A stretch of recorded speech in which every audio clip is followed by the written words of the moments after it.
Hello, everyone, and welcome back to day 2 of NASA Earth Applied Sciences Week. This week, we're celebrating the many ways NASA Earth Science helps make our world a better place. Thank you to all who are joining us again from across the globe. My name is Sydney Neugebauer. I'm a fellow with the NASA Developed National Program at Langley Research Center, and I will be your MC for the event this week. We're so glad you're joining us for our first virtual event of this scale, and we'd like to thank you again for your patience with any technical difficulties we may encounter today. But fortunately, I believe the storms have mostly moved out of the area. We should be good to go. A few housekeeping items before we begin. Of course, everyone is automatically muted when you join the webinar, so we invite you to use the chat function for any questions you have. We also hope you'll connect with us in the breakout sessions at 2:15 p.m. today. For a complete agenda and links to those breakout rooms, please visit the event webpage or check out the handout in the GoToWebinar panel here. And we'll also be posting links to the breakout rooms at the end of this session.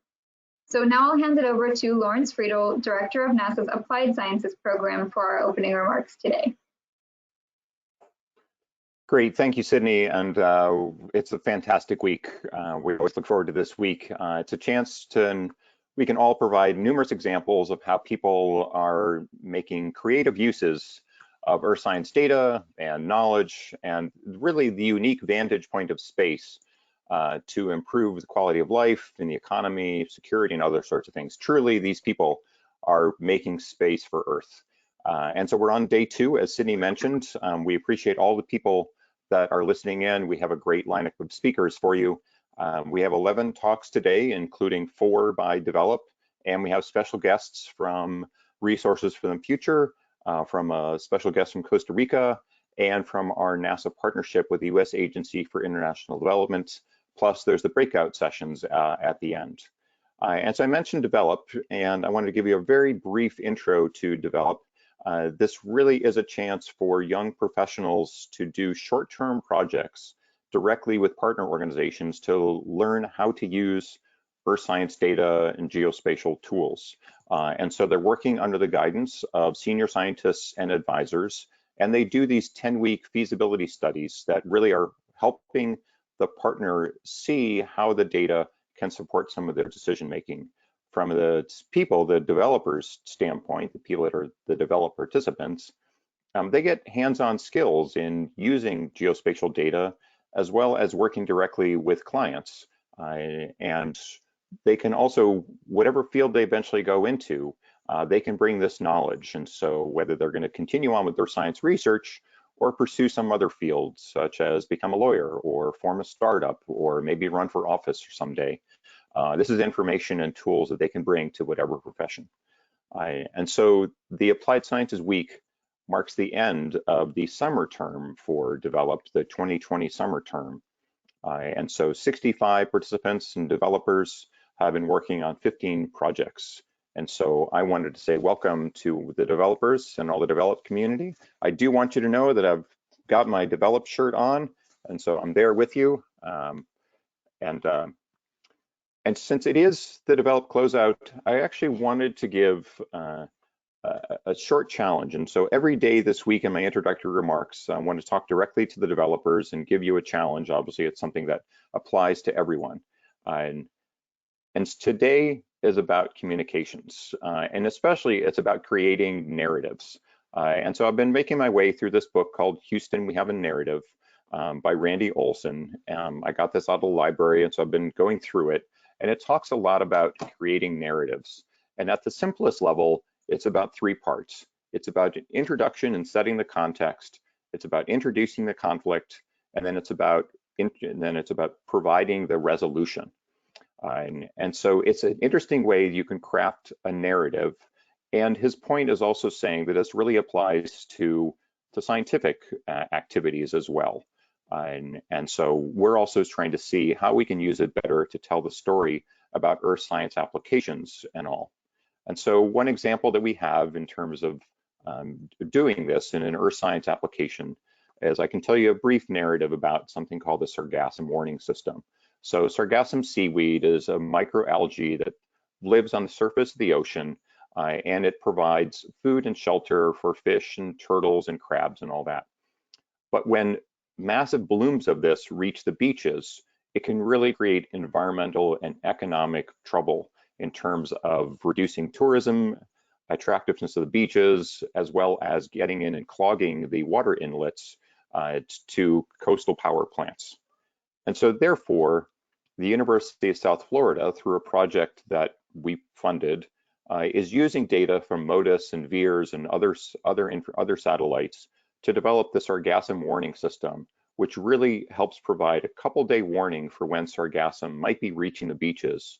And that's enough time for officials, beach officials, as well as utility managers to get a sense of what they can be doing to prepare for when this is going to be breaching. So then essentially it was creating this introduction, identifying the conflict, and providing the resolution.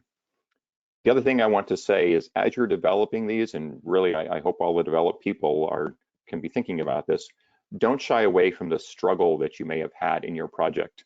I'm sure that every developed project that we had this summer, like every other project in the past, has had some sort of struggle or some sort of challenge that you had to overcome, or you had to think of a different way. And don't shy away from telling that. That could really be the conflict that you identify that sets up the resolution. So I'm wrapping up my remarks. I recognize that develop is just one part of the Applied Sciences program here in the Earth Science Division. And here to tell you more about the Applied Sciences program is Emily Seiler-Glassman. For all intents and purposes, she serves as the Deputy Director for the Applied Sciences program. So everyone, Emily Seiler-Glassman. Hey there, good morning, good afternoon. For those of you on the West Coast, definitely good morning. It's really my pleasure to get to talk to you today about the Applied Sciences program, which is I think what has brought many of you here to, today and this week. For those of you that heard my remarks yesterday, these are going to be remarkably similar, so feel free to either really get into the nuances of my slide design or zone out for just a couple of minutes until we get to the meat of the presentations. Next slide, please. So I'd like to start out by zooming out a little bit to the Earth Science Division and to the Earth really, because Applied Sciences is one piece of NASA's Earth Science Division, and we have a really exciting mission. Our mission is to study and understand this planet that we all call home, and to use that understanding to benefit people in our planet. So what do? We develop, launch, and operate a fleet of Earth-observing satellites and airborne instruments. We develop and test new scientific technology. We support research that advances the knowledge of the Earth, and we encourage the development of innovative and practical uses of Earth observations and scientific knowledge. Next slide, please. So the Applied Sciences program is one of 4 elements of the Earth Science Division, and these elements really work together, and they're puzzle pieces, and I'd like to tell you a little bit about how they fit together. So as you see bolded, we're in the Applied Sciences element. There's the flight element, which includes data systems. So these are the team of folks that develop, launch, and operate our fleet of Earth-observing satellites, instruments, and aircraft. And then we also have a data system team that makes sure that all the data that NASA collects is freely open, accessible, and available and discoverable to all the users out there, since NASA has a free and open data policy. We also have the research and analysis branch, and these are the folks that fund and develop the fundamental understanding of the Earth as a system, from these minute processes to these global scale processes, and figure out how to bring all these portions together. We also have the technology office, which is looking into the future 20 years and saying, what are the technologies that we're going to need computationally, for hardware, for sensing instruments, and how do we do the development and demonstration now so that we have what we need. And these 4 pieces really fit together and complement one another. Because, for example, there might be a new climate model prediction that inspires a new application.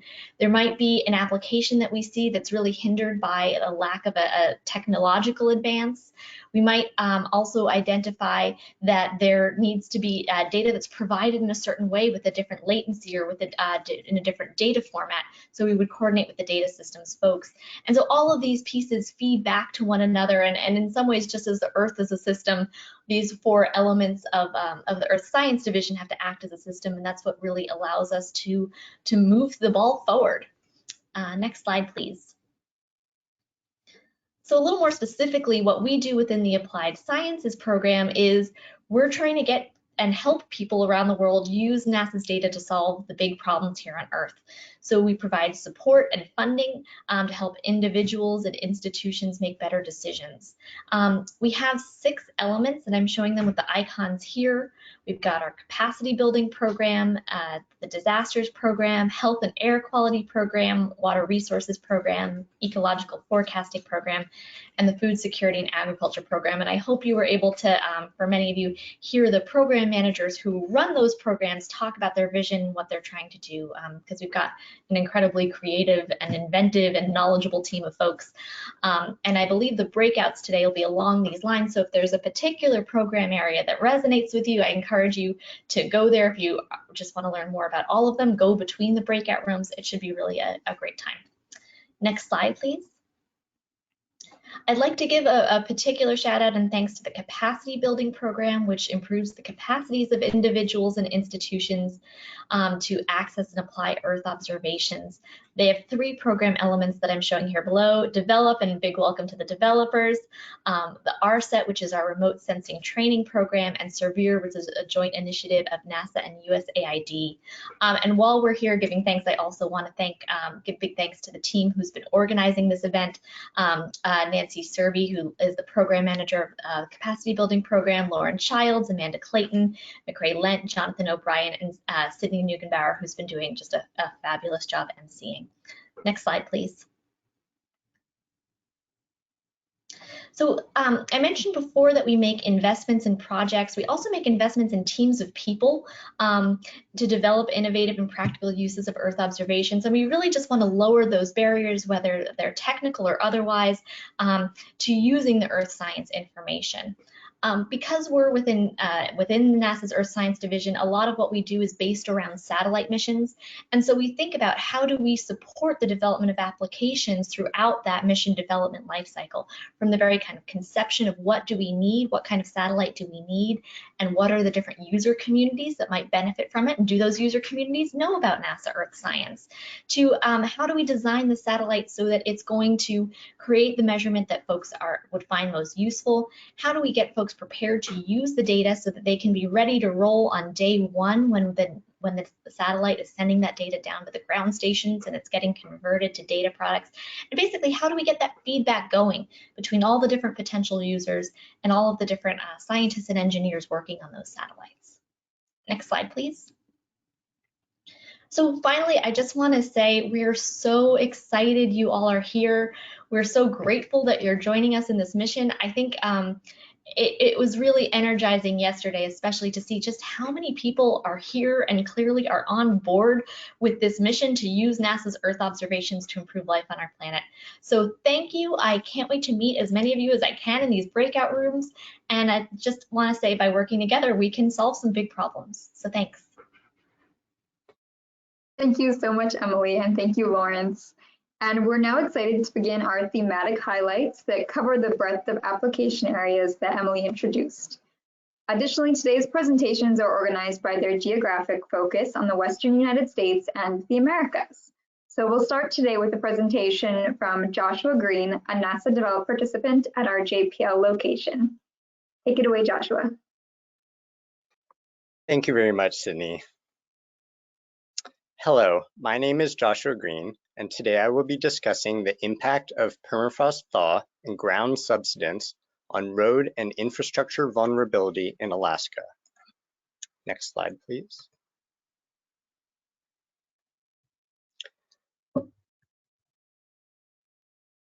Permafrost is permanently frozen ground commonly found in regions with high mountains in Earth's higher latitudes, which in the United States is largely unique to Alaska. Permafrost is structurally important to the soils of Alaska, and its thawing causes landslides, ground subsidence, and erosion.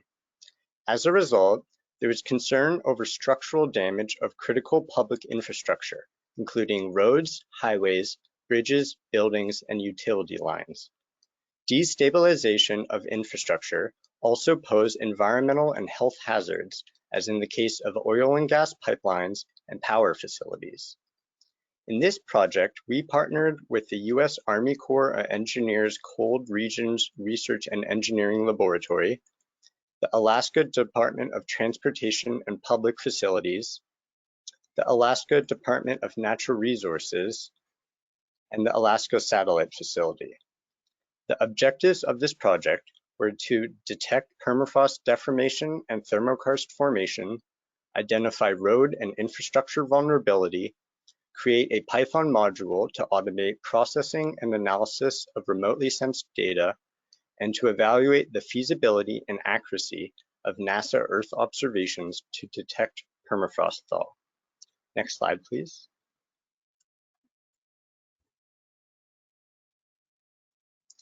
This project used 3 types of Earth observation data to quantify deformation from permafrost thaw.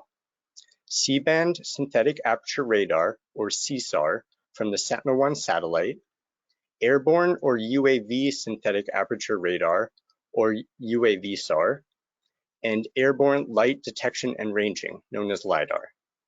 Deformation maps were produced with Sentinel-1 SESAR and UAV-SAR imagery using a technique known as interferometric synthetic aperture radar, or INSAR. In the case of LiDAR, elevation change was obtained through the differencing of repeat coverage digital terrain models. Next slide, please. For this project, we chose to focus on the Caribou-Poker Creek watershed area located approximately 40 kilometers north of Fairbanks, Alaska. In the deformation maps seen below, regions of dark red are indicative of ground surface subsidence, while areas of dark blue signify ground uplift or surface deposition from landslides and river channels. From these maps, we can determine that Sentinel-1 is best able to detect surface deformation along fluvial features at a low spatial resolution. UAV-SAR has higher spatial resolution than Sentinel-1, with notable deformation seen along high slope angle gradients and hillsides. Lastly, LiDAR elevation change maps display deformation at a greater spatial resolution than both UAV-SAR and Sentinel-1. Next slide. From our analysis, we can conclude that both Sentinel-1 SESAR and UAV-SAR provide viable means of assessing deformation. Sentinel-1 SESAR can be used to identify road and infrastructure vulnerability on a large scale with repeat short-term coverage. In contrast, UAV-SAR offers greater accuracy and higher spatial resolution. This can be seen in the graphs to the right, as the root mean square error value between UAV and LiDAR is less than that between Sentinel-1 and LiDAR. From these conclusions, project partners can better decide the type of data and approach best used to identify and prioritize areas experiencing the highest intensity of permafrost deformation. Our team developed Perma, a permafrost measurement and analysis Python module that enables automated processing of Earth observation data for the detection of deformation features. Thank you for joining me today. I hope you enjoyed learning how Earth observation is used to support decision-making for transportation and infrastructure. Thank you so much, Joshua. Thank you. Up next, we're going to see a health and air quality highlight from Dr. Daniel Tong, a research professor at George Mason University's Center for Spatial Science and Systems, and a member of NASA's Health and Air Quality Applied Sciences team. Thank you, Sydney. I'm Daniel Tong, as Sydney just said. So I'm going to talk about the rising dust storms and its impact on the American public. On the next slides, I want to walk you a little bit back into the history to understand the potential impact of this phenomenon. So in the 1930s, just right in the middle of the Great Depression, the US also suffered the worst environmental disasters called the Dust Bowl. Dust Bowl is a period of severe dust storm that's caused by extended drought and poor land management. So those dust storms are so powerful, they can take off 75% of the topsoil in a farm.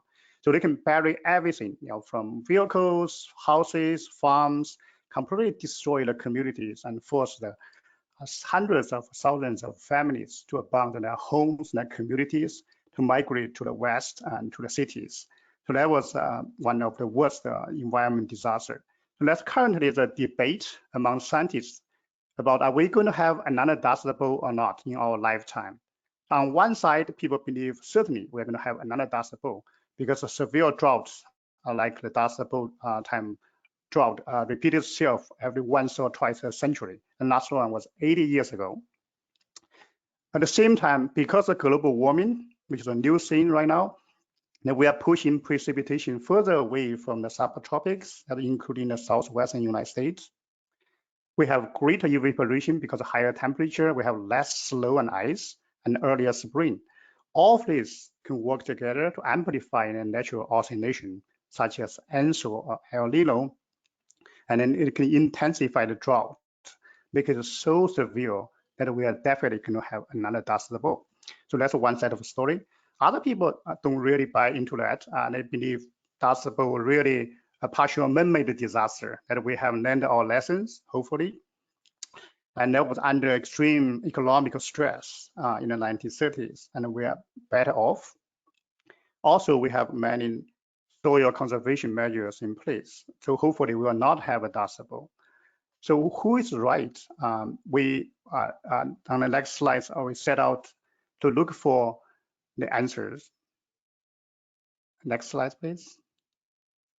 So we use a LASA satellite product, especially the observation of dust storms in the United States, and we train the dust detection algorithm and come up with a new method that we can build a long-term data record of the dust storm of the United States. So I'm not going to bother you with all the details, so I'm going to jump to the next slides on the result. So here is the result. We find that the large dust storm indeed increased from 1990s to the 2000s, just in 20 years. The dust storm frequency has increased 240%. That's about 12% per year. So put into a global content, it's 10 times faster and in the opposite direction because the global dust actually is coming down to the global dust trend. So this is something really alarming to us. Do we know that we're going to have a Dust Bowl or not? Probably not, because the data right now is too short to tell for certainty. However, even with the current increasing trend, that poses some imminent risk to the local communities in the Southwest. Next slide. I'm going to give you some examples. One of the most striking impacts probably is the valley fever. For those who have never heard about valley fever, it's an infectious disease caused by inhaling the soil-dwelling fungus, Coccidia or cocci. So cocci has been living in the American deserts for probably millions of years. It's sitting there, but once it's lifted up by dust storm, for example, when a human inhale it, well, you have unlimited supply of moist and nutrients, so they can grow rapidly inside the human body. In 1 or 2 weeks, it can grow so fast that it can convert an entire lung into a big mushroom. That was really dangerous. And then also because it's very tiny, it can flow with the blood. So it can go to your brain, wipe up your memory, or can grow out of any part of your body. Every year, thousands of Americans are infected by valley fever, and 3,000 people already died of this. So we put the dust map and then the valley fever map together, and we find in the states that you are seeing more dust storms, you are also seeing higher valley fever case, infection cases. Next slide. Another impact of dust storm is the highway safety. Dust storm actually is one of the major sources of highway casualties in the southwestern United States and elsewhere in the country. And also because the land in the desert is very cheap, so people tend to build large solar farms there. You can see on the lower left, that's a farm I took from Google Map. This farm is right next to Owens Lake, which is one of the single largest dust source in the United States.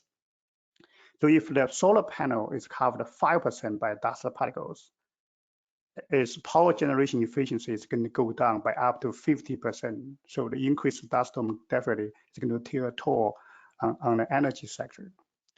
Next slide.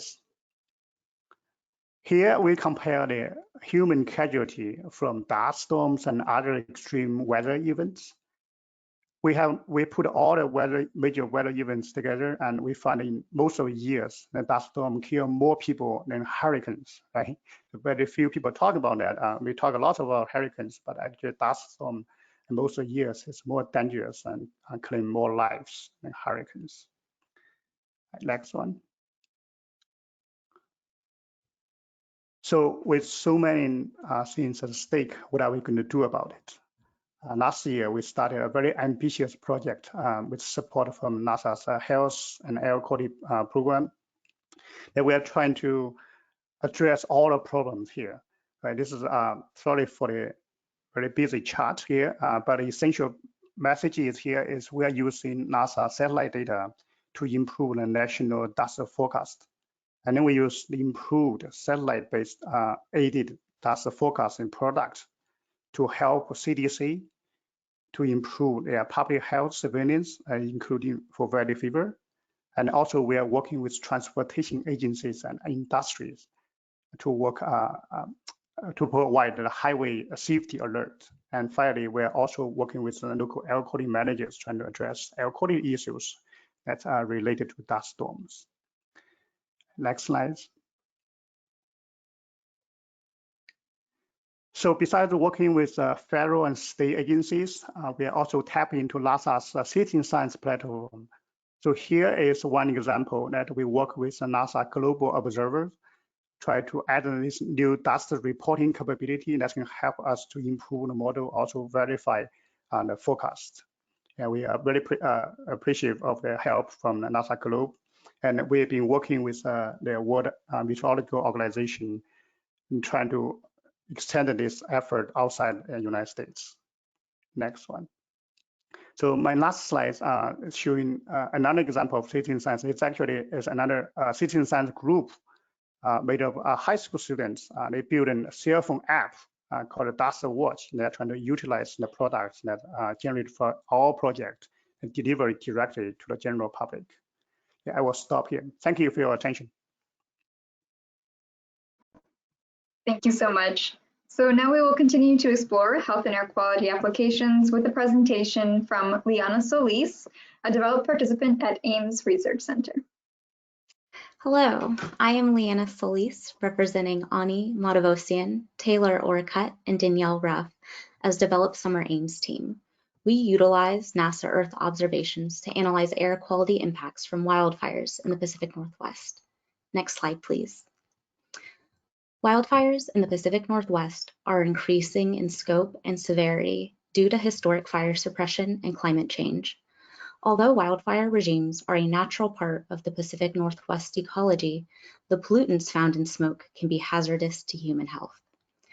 In the United States, wildfire smoke has been linked to premature death and increases in respiratory hospital admissions. To better understand the air quality impacts and affected communities in the Pacific Northwest, we partnered with the Nature Conservancy Washington chapter and the Puget Sound Clean Air Agency. We learned that ground-based air quality monitors tend to be concentrated around urban areas, which leaves communities such as those east of the Cascade Mountains with limited access to air quality monitoring.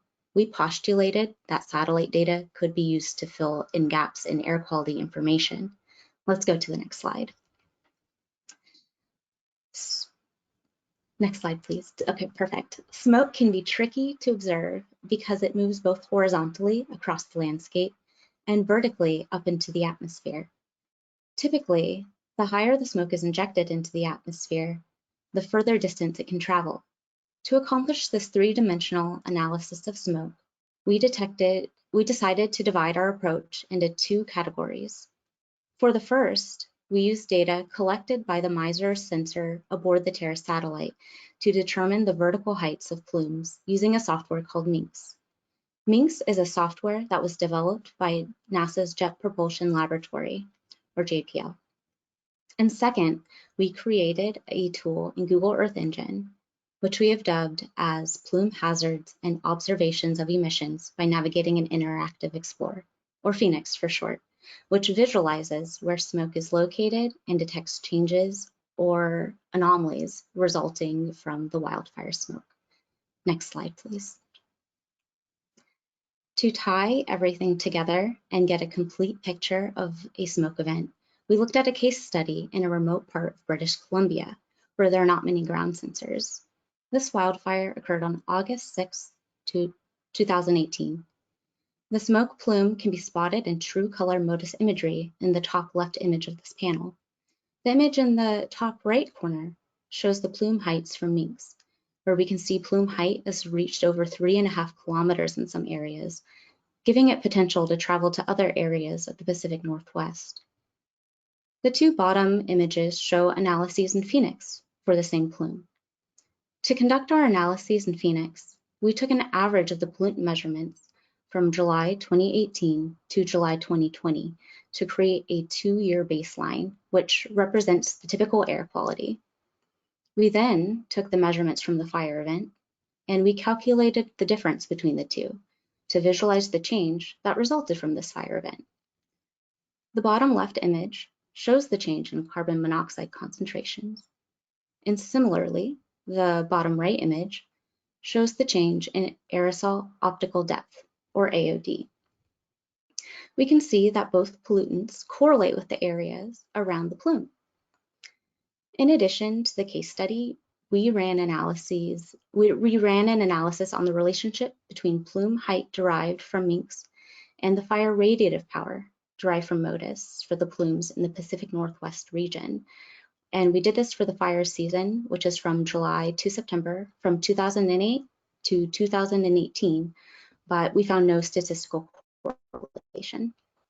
Although we accomplished our goal of analyzing smoke plumes, we faced some limitations when attempting to view past historical fire events due to the spatial and temporal limitations of satellite data. Please go to the next slide. In addition to this case study, we have been able to use Phoenix and minks to analyze several other fire events and their impacts on air quality. Phoenix provides the geographic extent, while minks provides the vertical extent. We are really excited to share these tools and methodology with the Nature Conservancy Washington chapter and the Puget Sound Clean Air Agency, who are our project partners. So they can themselves collect data for the remote regions that lack air quality monitoring stations. And finally, we would like to give an enormous thank you to our science advisors, Dr. Juan Torres Perez, Dr. Kenton Ross, and Abigail Naston, our project partners, and a big thanks to our fellow AIMS. All right, thank you so much. Thank you, Liana. Up next, we're going to shift our focus towards water resources with a highlight from Dr. Justin Huntington, a research professor of hydrology at the Desert Research Institute.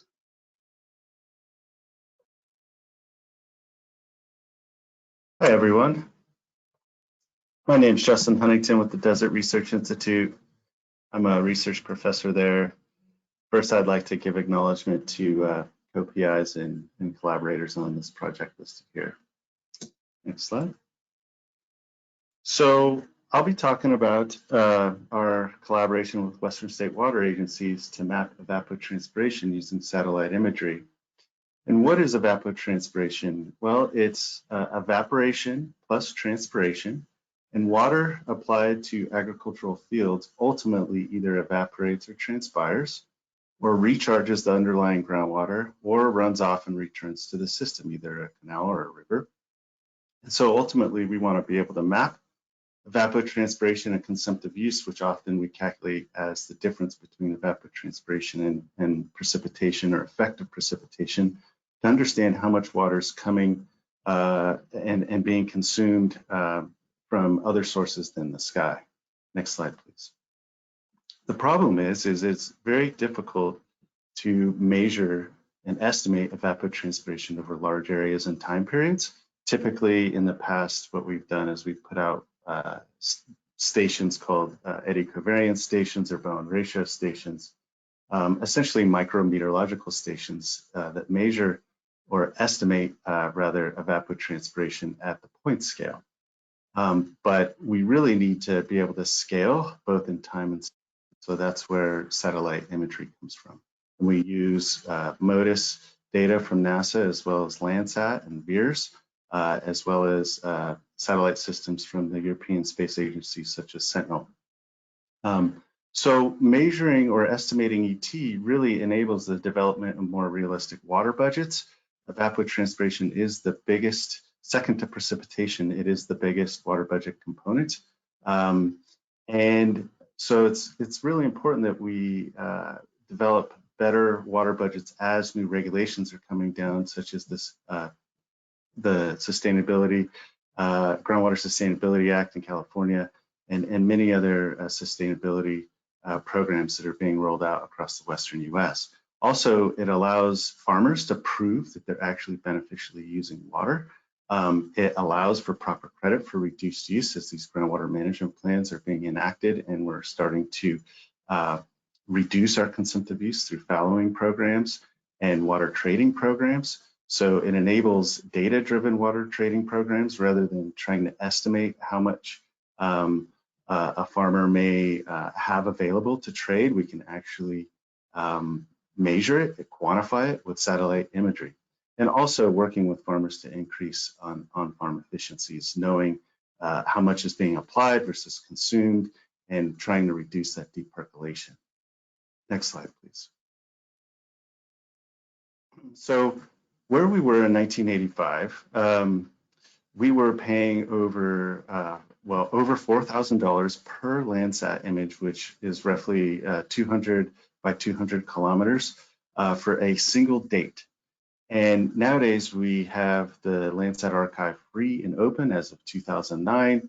We have cloud computing, we have multiple satellite constellations, we have weather data that we compare all these satellite imagery with and run our models by pairing the satellite imagery with gridded weather data.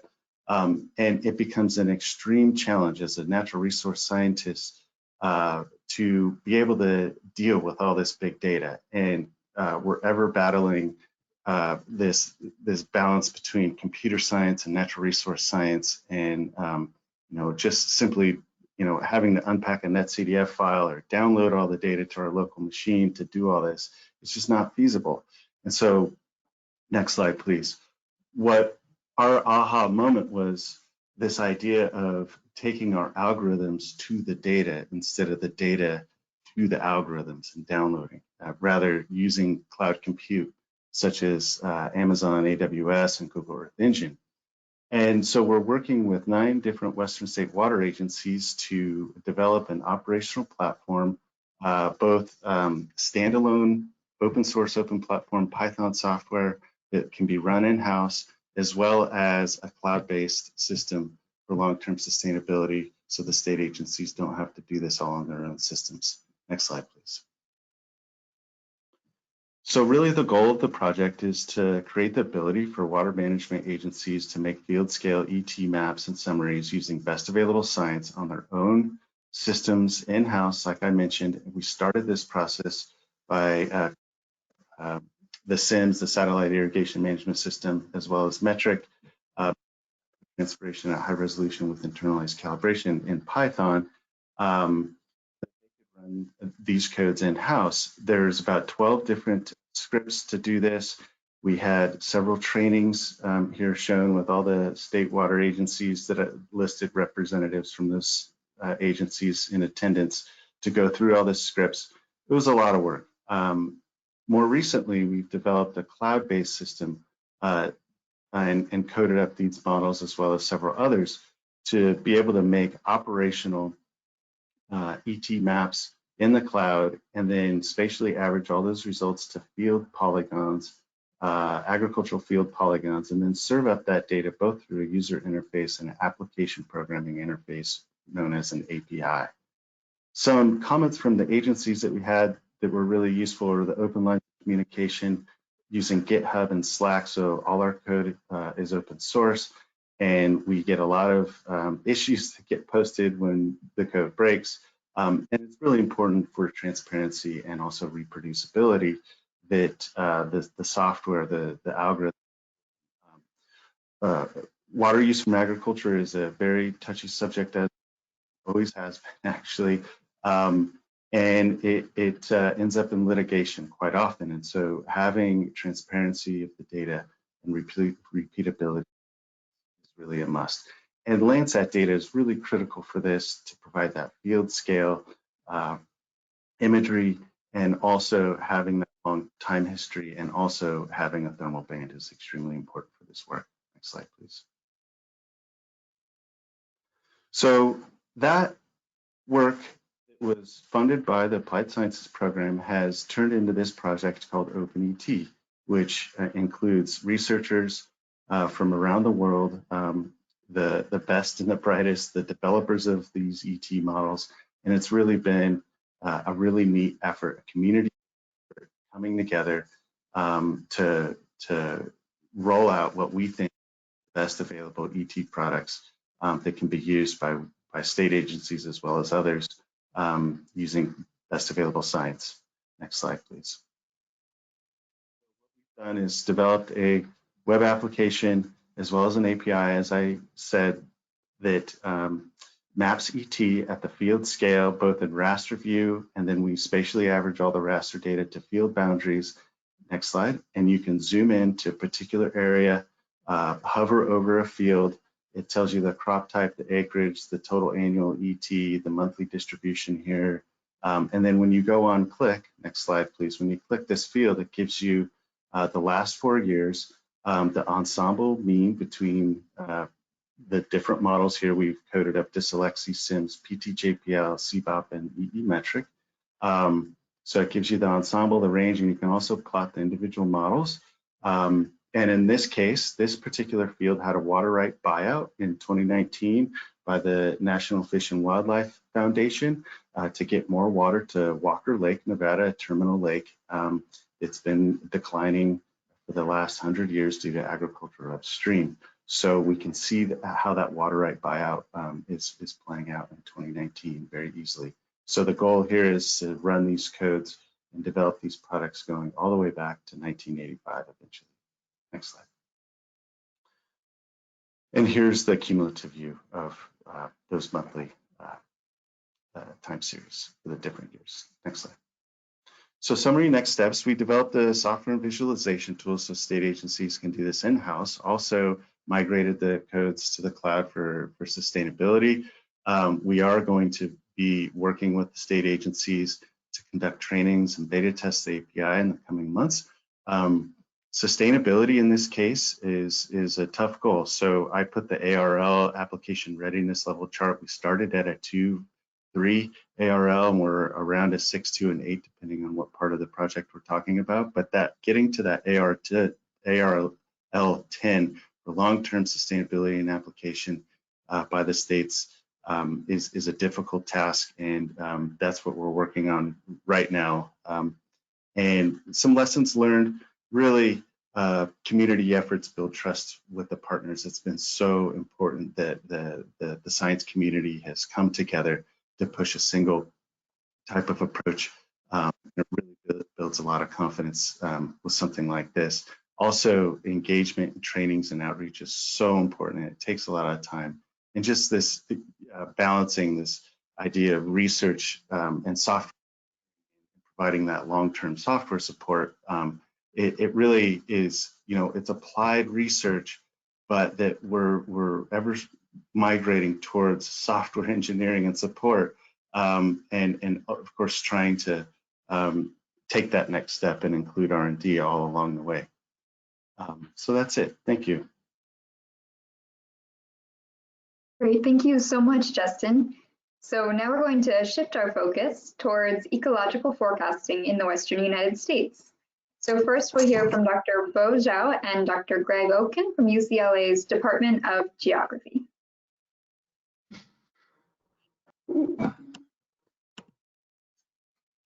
Hi guys, I hope everybody can hear me okay. We sure can, yep. Okay, great, thank you so much.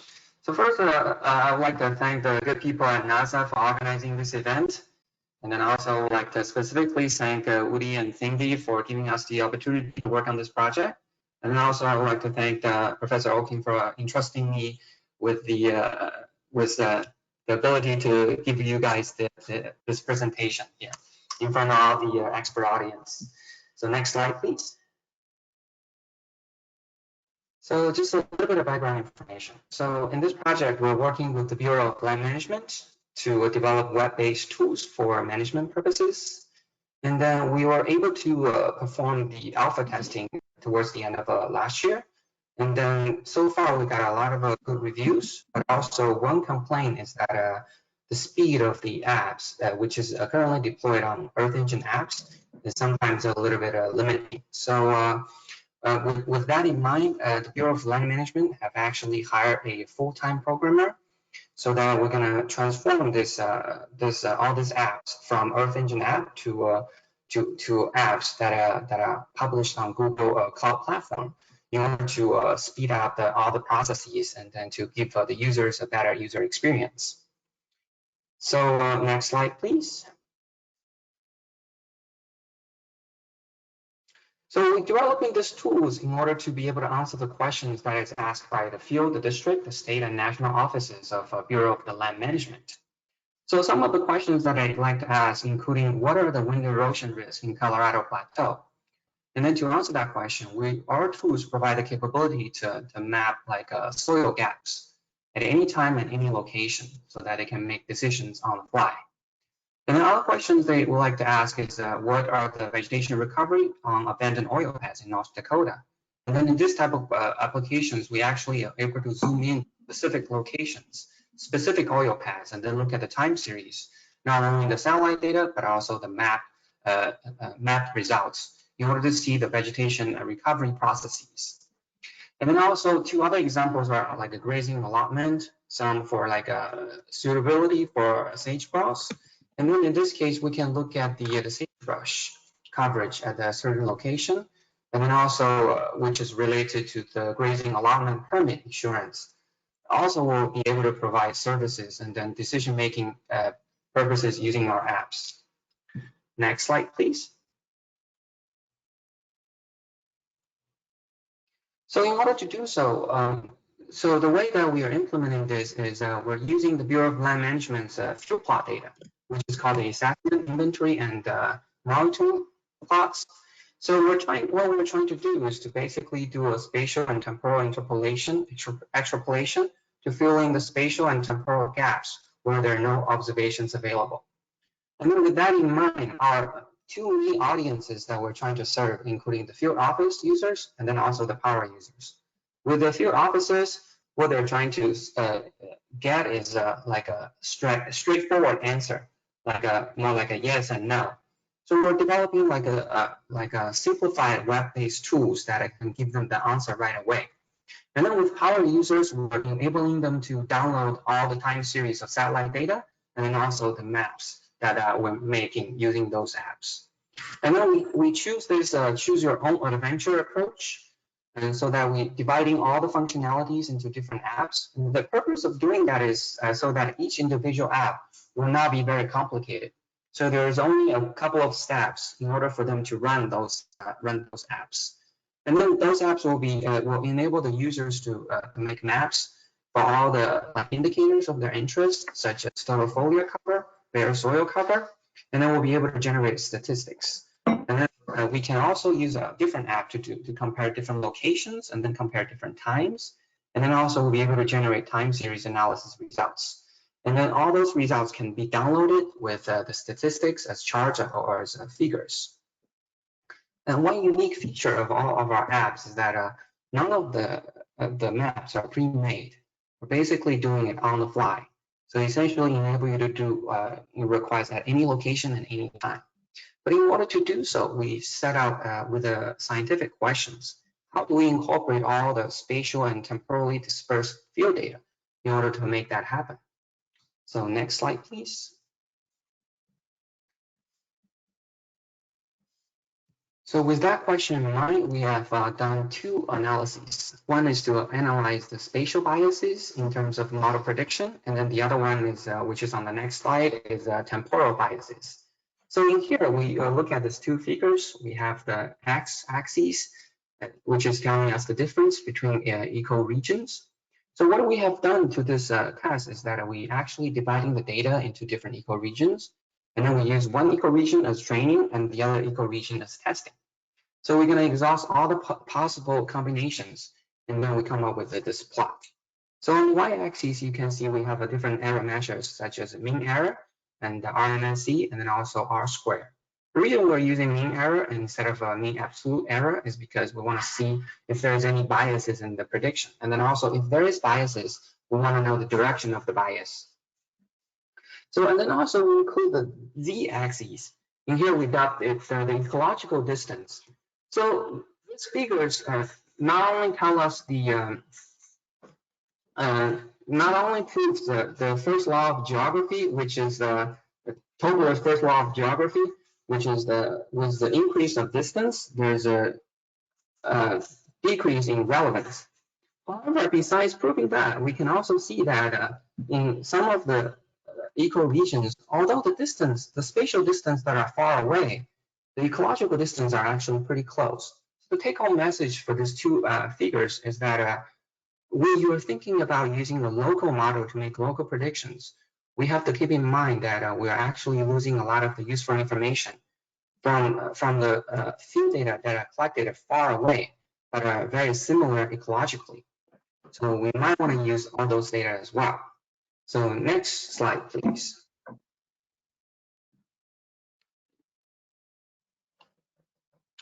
So similarly, we have done a test to analyze the temporal biases. And then in this case, we also tested two indicators, one for cover, which is total foliar cover, and the other one is the height measures, which is herbaceous mean height. So in this case, we used two approaches.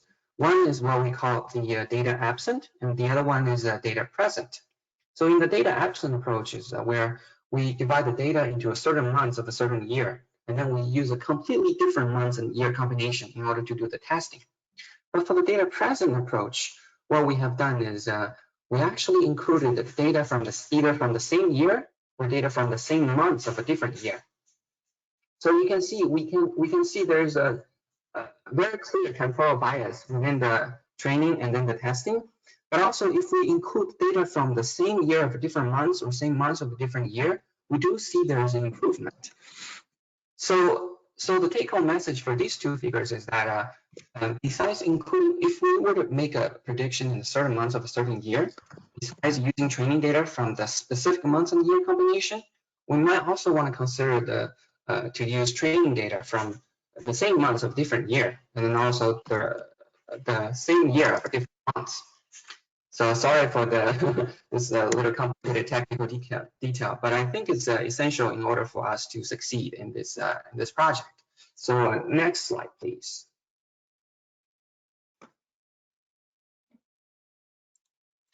So there are previous solutions in order to solve some of the spatial and temporal biases that including to use time series analysis approaches to address the temporal inconsistencies in the satellite data, and then also to use regional and then sometimes various spatial ensemble modeling approaches to address the spatial biases. But we think that's maybe a little bit complicated because in terms of the spatial ensemble modeling, we're essentially developing multiple models in different regions, and then we're trying to, and then with overlap, with offset and then with overlap, so that we're trying to get a statistics in terms of the predictions at a certain location. And then for our perspective, I think that's a little bit complicated and time consuming, and considering that on-the-fly map-making nature of our approach. So what we decided to do is to use the overall model, including all the training data from different time and then different locations. And then we apply spatial and temporal corrections to our results. And then so far, the result is looking very promising as we are implementing the final version of our model. And then here you can see we have the before correction and then after correction. So you can see after spatial and temporal correction using the universal model approach, our model results improved greatly. Next slide, please. And then if you have any questions, feel free to email me at this address. And thank you for listening. Appreciate it. Thank you so much for presenting. And now I'm happy to continue our ecological forecasting focus with a presentation from Lauren Ladd, a developed participant at Develop's Fort Collins, Colorado location. Thank you, Sydney. As Sydney just stated, my name is Lauren Ladd, and I am presenting on my team's efforts of mapping biomass to inform conservation planning of a future state park in southern Colorado. Next slide, please. This project partnered with the Nature Conservancy of Colorado and the Colorado State Forest Service to conduct a biomass assessment of the soon-to-be Fisher's Peak State Park. This area is highly biodiverse in both tree species and wildlife, and as such acts as a wildlife corridor between the plains and the Front Range. This makes conservation a high priority for both park planners and the community. Building on those community concerns, the Develop team's main objective was to estimate the biomass content of the property. Biomass is defined as the total mass of material stored in living matter, and by estimating biomass, we were also able to provide an assessment of the property's carbon storage. Carbon storage is usually assumed to be 50% of biomass. In addition to estimating the property's biomass content and carbon storage, our team forecasted high priority preservation areas, which included areas with high carbon storage and/or old growth forests. The study area for this project was the 77.5 square kilometers highlighted in green on the inset map on the right. And our study period focused on June to August of 2019, which was our focus of the partner conducted forest inventory data collection. Next slide, please.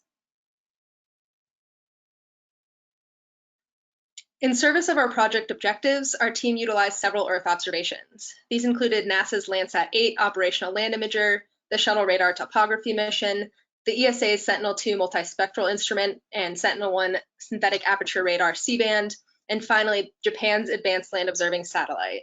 We also received in situ forest inventory information and LiDAR data from our project partners. All data were resampled to a 10-meter spatial resolution. Then these data sets were used to develop a random forest regression model in R.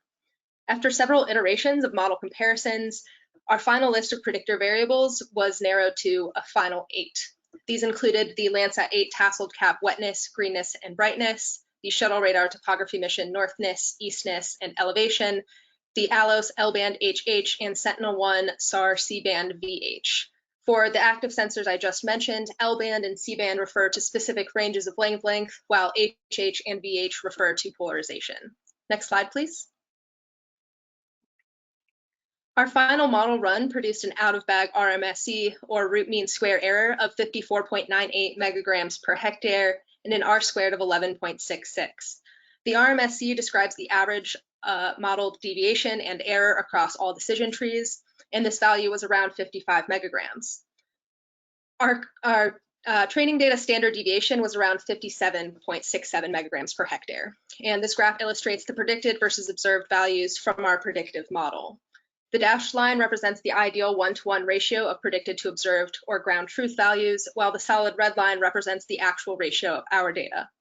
The saturation point of our predicted biomass ended up being around 150 megagrams per hectare. This saturation point describes the biomass level at which our remote sensors lost their sensitivity to biomass increases. This loss of sensitivity could have been a result of optical sensors' difficulty in detecting changes in biomass at points of canopy closure. Although we did have observed biomass values higher than this, our model viewed every value above 150 megagrams of biomass as essentially the same. Overall, our model tended to underpredict our expected biomass values, which may be in part because our in situ data was skewed toward lower values of biomass, with only 1/8 of our training data plots containing more than the 150 megagrams of biomass. Next slide, please. Above, you can see our above ground biomass and carbon storage maps that we produced from our random forest regression model. Based on our knowledge of the park, elevation generally increases from west to east, facilitating a transition from junipers and oaks at these lower elevations to pines and firs at a peak elevation. This matches with our expectations of these old growth pines and firs containing higher quantities of biomass and therefore carbon. In total, the Fisher's Peak property holds over 6,500 megagrams of biomass, which is equal to 3,200 metric tons of carbon. Our project reaffirmed that the use of Earth observations for biomass quantification is possible. However, our model could be improved with the addition of more in situ training data, as well as through further model comparisons that include LiDAR-derived canopy density or other active remote sensing data sets. Overall, this project allowed our team to develop a repeatable framework that can be used by project partners and other developed teams to map and predict biomass across heterogeneous landscapes. Our partners will use the above maps to better understand this property's role in mitigating carbon emissions, as well as how to balance local tourism with conservation goals.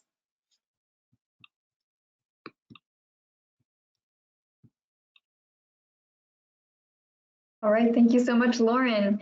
So now we're going to explore applications related to disasters, starting with a highlight presentation from Andrew Molfen, a research meteorologist at Marshall Space Flight Center.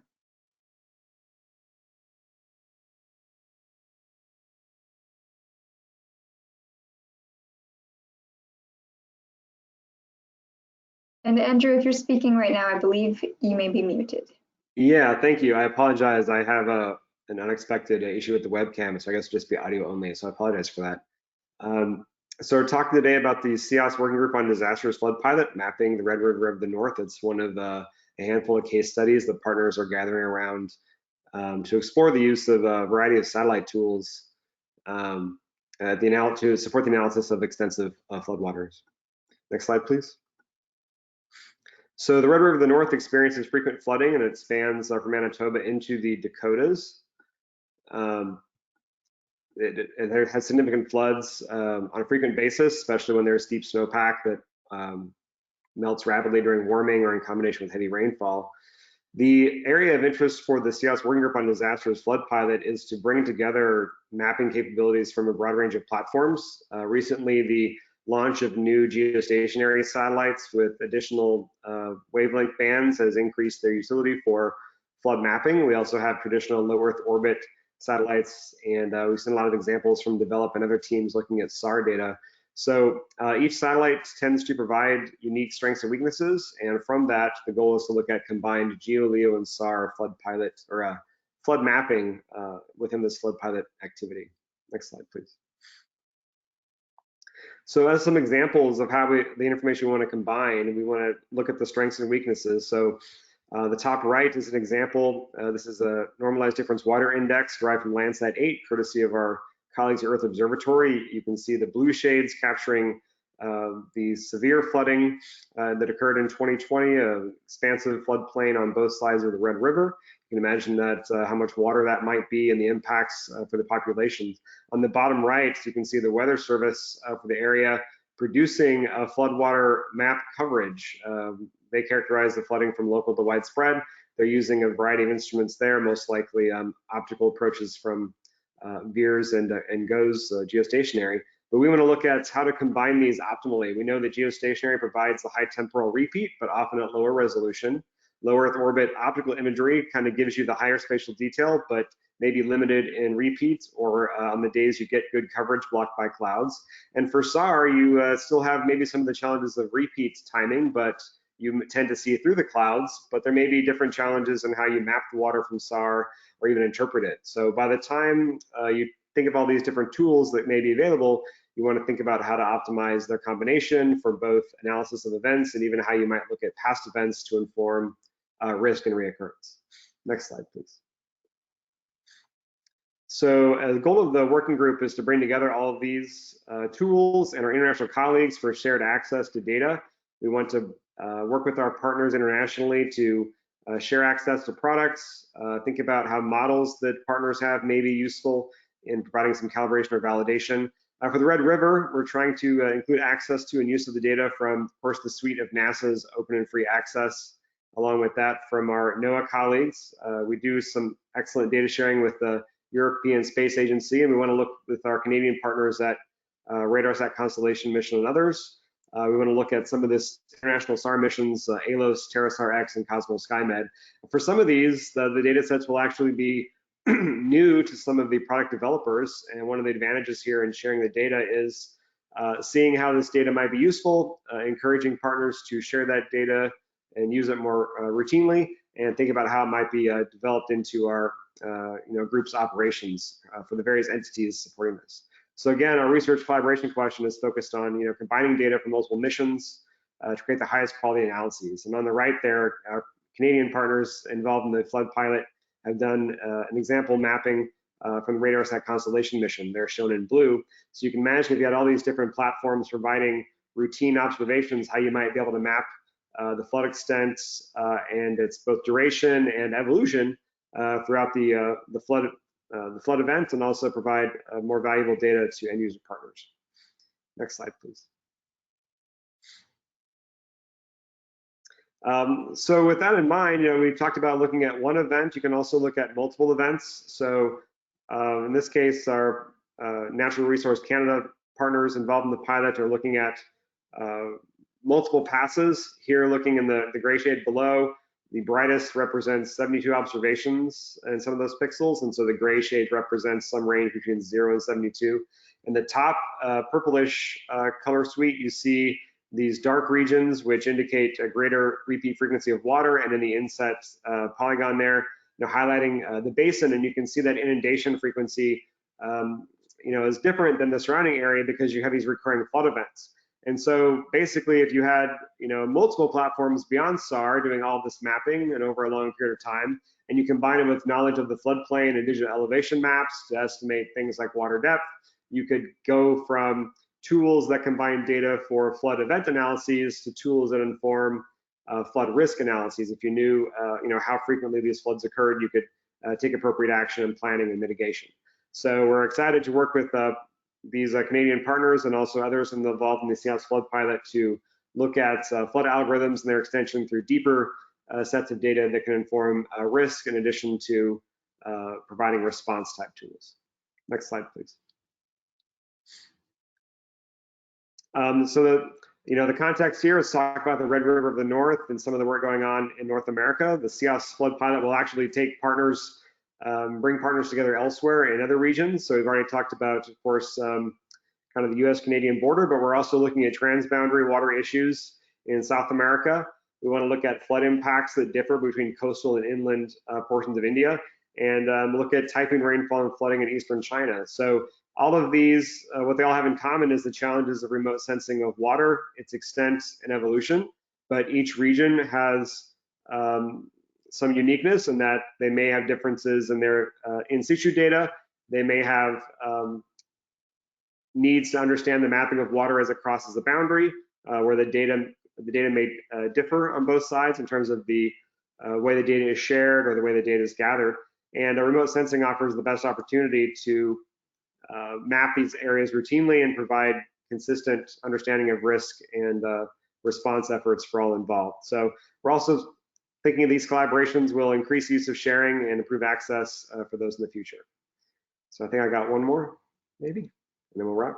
Yeah, so thank you. If you have any other questions, my email address, angel.moulton@nasa.gov, and thank you for your time today. Thank you so much, Andrew. Thank you for presenting. So up next, we're going to hear from Eric Jensen, another developed participant at our Fort Collins, Colorado location. Awesome, thank you, Sydney. Yeah, so my name's Eric Jensen, and I'm going to be presenting today on behalf of the Rocky Mountain Disasters NASA Develop team from the Colorado node. And our project is using NASA Earth observations to monitor post-fire vegetation recovery in the Colorado Front Range. Next slide, please. So historically, mixed severity fire has been a significant driver in montane forests in the Colorado Front Range, the mountain range immediately west of the Denver metropolitan area. However, in recent decades, increased forest density and thus increased fuels have helped to spur larger patches of moderate and high severity fire that burns much of the tree canopy. These high severity fires have wide-ranging effects on local communities and ecosystems. Of course, high severity fire burns tree canopy, changing the composition and structure of the forest. In many cases, however, it also reduces tree seedling regeneration, inhibiting the recovery of the forest to the pre-fire condition over vast swaths of land. The animated map shows 3 fires that burned between 1996 and 2002. In it, you can see clearly the burn scars more than 15 years after the fires. And in the chart below that, for the Hayman fire of 2002, you can see that several remote sensing variables do not recover to pre-fire values even 15 years after the fire. This reduction of tree cover increases nitrate levels in local streams and alters hydrology for decades to come. For these reasons, the U.S. Forest Service Rocky Mountain Research Station partnered with us to identify remote sensing indicators and environmental drivers of post-fire forest recovery. Next slide, please.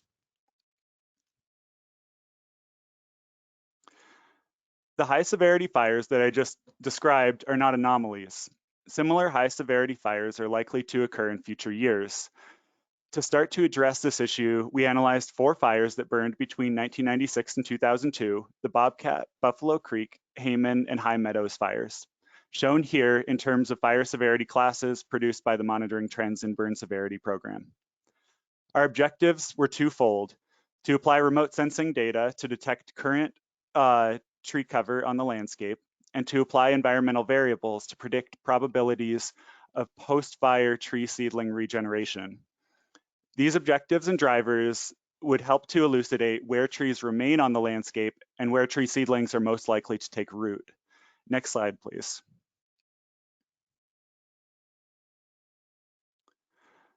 To address these objectives, we first used high-resolution Google Earth imagery to collect estimates of percent tree cover and seedling regeneration for coniferous trees, deciduous trees, and then also all trees combined. Then we gathered variables to help us to detect existing tree canopy. These included a suite of variables derived from the Landsat mission related to pre-fire and post-fire condition. At this point, it's worth pointing out, as displayed on the right, the trade-offs of detecting tree canopy percentage using Landsat sensors. Given the moderate spatial resolution of Landsat, there are limitations for detecting tree seedlings in particular. However, the Landsat mission proved to be unmatched as the only multispectral mission that covers the pre-fire and post-fire periods for our study areas. We also included synthetic aperture radar data from ALOS Pulsar and Sentinel-1 to capture forest structure and topographic variables. For predicting post-fire tree seedling regeneration, we collected a variety of environmental variables that our partners and the literature suggested are important drivers of post-fire tree establishment. These included climate, soils, fire, topography, and hydrography. Next slide, please. Ultimately, we applied these variables to produce mapped estimates for each of the models using the random forest algorithm. The conifer regeneration probability map displayed on the left included 11 predictor variables out of 63 candidate variables, with topographic, fire, and climate variables standing out as the most important.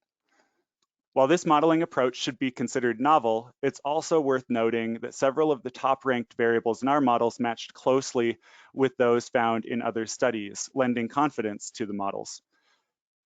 The conifer percent cover map displayed on the right reported promising accuracy statistics and visually matches with satellite imagery as displayed. If similarly predictive maps can be produced for deciduous trees, it would represent a valuable data layer for partners interested in distinguishing tree community composition. Taken together, these products have demonstrated feasibility for aiding in the understanding of post-fire forest condition.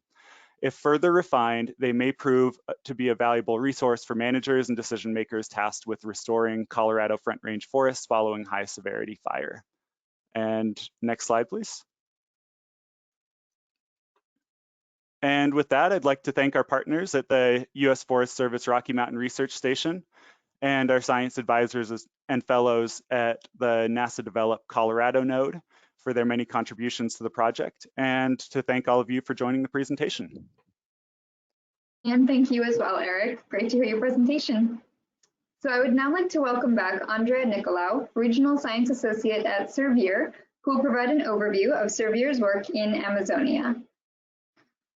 Thank you, Sydney. Good afternoon, everyone. My name is Andrea Nicolau, and as just mentioned by Sydney, I'll be talking about our SERVIR Amazonia Hub and all the great work that is being done in the Amazon region. Next slide, please. So if you are not participating yesterday or missed the beginning of this plenary, SERVIR is a joint initiative between NASA and USAID, and we work all around the globe in collaboration with regional centers of excellence, using satellite data to address critical challenges in developing countries. We currently have 5 hubs, 1 in South America, 2 in Africa, and 2 in Asia, and I'll be focusing on our South America hub SERVIR Amazonia, which is the newest one. Next slide, please. So SERVIR Amazonia Hub headquarters is located at CIET, the International Center for Tropical Agriculture in Cali, Colombia, and it has support from a network of local and international partners, mainly the Spatial Informatics Group, Conservação Amazônica, or ACA, and the Institute for Forest and Agriculture Management and Certification, or IMAFLORA. Focus countries for the hub are Brazil, Peru, and Colombia, but we also work in Ecuador, Guyana, and Suriname. Next slide, please. So SERVIR Amazonia develops a diverse collection of user-tailored geospatial services that use Earth observations and NASA data to inform resilient development in the Amazon in 4 thematic areas, as you can see here: drought and fire risk, water resource management and hydroclimatic disasters, weather and climate, and ecosystem management. Next slide, please. And the approach to designing geospatial information services comes from the SERVIR Planning Toolkit, and this approach emphasizes, as I mentioned before, user-focused services. So we have the concept of service co-development that is invited into having needs assessment with stakeholders, where we listen to the stakeholders to identify and prioritize development challenges. The next step is the service concepts design, where in collaboration with implementing partners, we design the service and develop the component products, tools, data sets, required capacity building and outreach to enable uptake. And then lastly, the service delivery, which is the implementation of the service itself.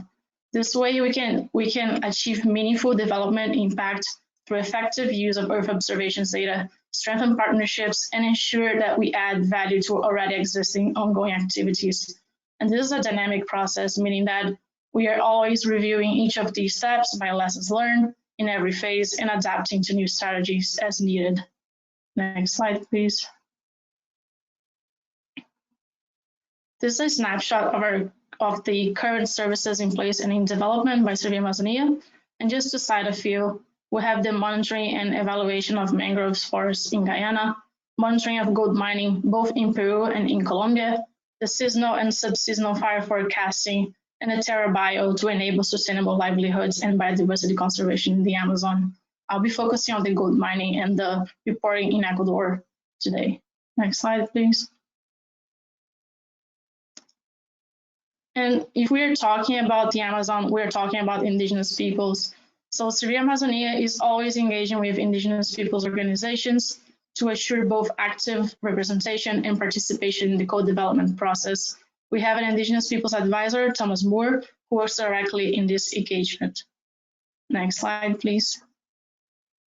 And SERVIR Amazonia also fosters opportunities for women in science and technology to participate in design and implementation of projects and consider specific needs and priorities of women decision makers.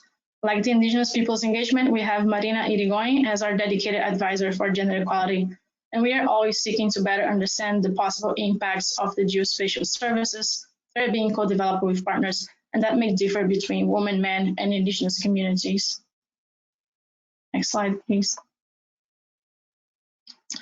SERVIR Amazonia works in collaboration with 4 NASA applied science teams that directly support in developing science applications. So team members conduct applications research, development, and testing, and participate in capacity building activities in response to the needs of institutions in the region. These are the principal investigators that are working directly with the hub, stakeholders, and partners. We have Nayara Pinto from the Jet Propulsion Laboratory, and her team is leveraging the use of active remote sensing for ecosystem services modeling in the Amazon Forest Agriculture Interface. We also have Doug Morton from Goddard Space Flight Center, who runs with his team the seasonal and subseasonal fire forecast. Jim Nelson from BYU, who is looking into improving resiliency and reducing risk of extreme hydrologic events, and Stephanie Spera, who is quantifying the effects of forest cover changes on provisioning and regulating ecosystem services. Next slide, please. So as I mentioned, I'm going to highlight 2 services, the first one being the monitoring of gold mining in the Peruvian Amazon.